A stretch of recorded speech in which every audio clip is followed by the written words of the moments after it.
જીવન પર્યંત સેવા કરી. બહુ સરસ એક તમને વાત કહું. શાહબુદ્દીનભાઈ રાઠોડ અહીંયા આવ્યા હતા તો અમે સેજે બેસતા હોય.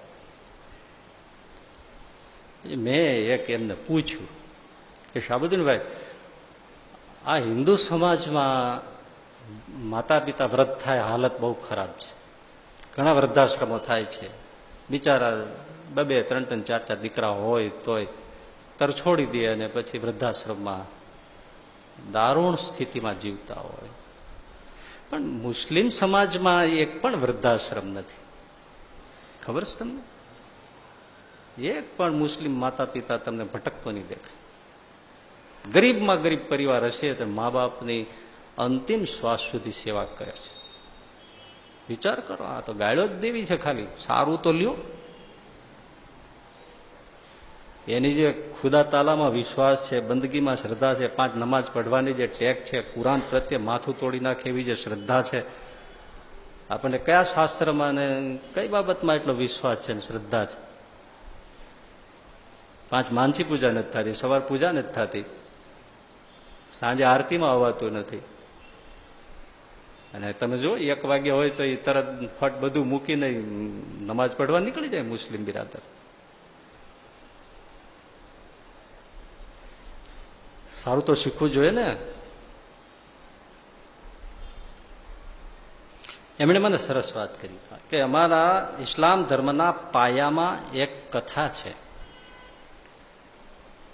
હજરત મૂસા ફર્સ્ટ ફાઉન્ડર થયા. એને એક દિવસ વિચાર આવ્યો કે જન્નતમાં મારો પાડોશી કોણ હશે, એટલે સ્વર્ગમાં મારી પડખે પાડોશમાં રહેનારો કોણ હશે.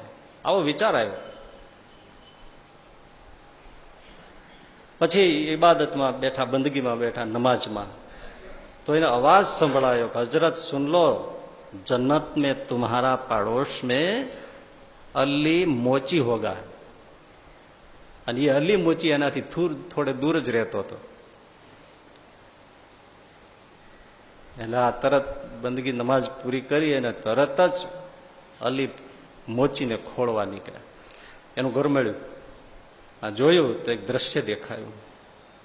એકદમ પથારી વશ એની વૃદ્ધ માતા, એની પડખે આ અલી મોચી બેઠો છે.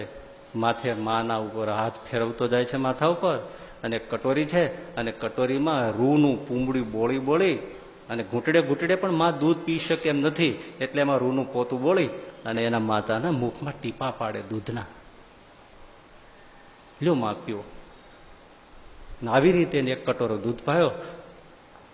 હજરત મૂસા જોયા રાખે છે. દૂધ પી લીધું. કેટલી વાર લાગી છે દૂધ પીતા, એક કટોરો. પછી એ વૃદ્ધ માં બોલ્યા, બેટા અલી, તે મારી બહુ સેવા કરી. જ્યાં હું તને આશીર્વાદ દઉં છું કે જન્નતમાં તારો પાડોશમાં હજરત મૂસા હશે.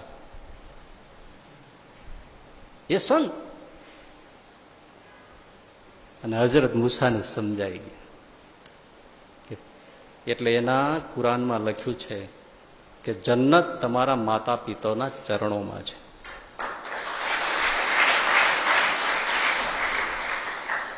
એટલે હરેક મુસ્લિમ એના માતા પિતાને પાળે પોષે છે. બોલો, એક પણ વૃદ્ધાશ્રમ ના મળે. પછી તમે છૂટા પડ્યા. આજે હું તમને બીજી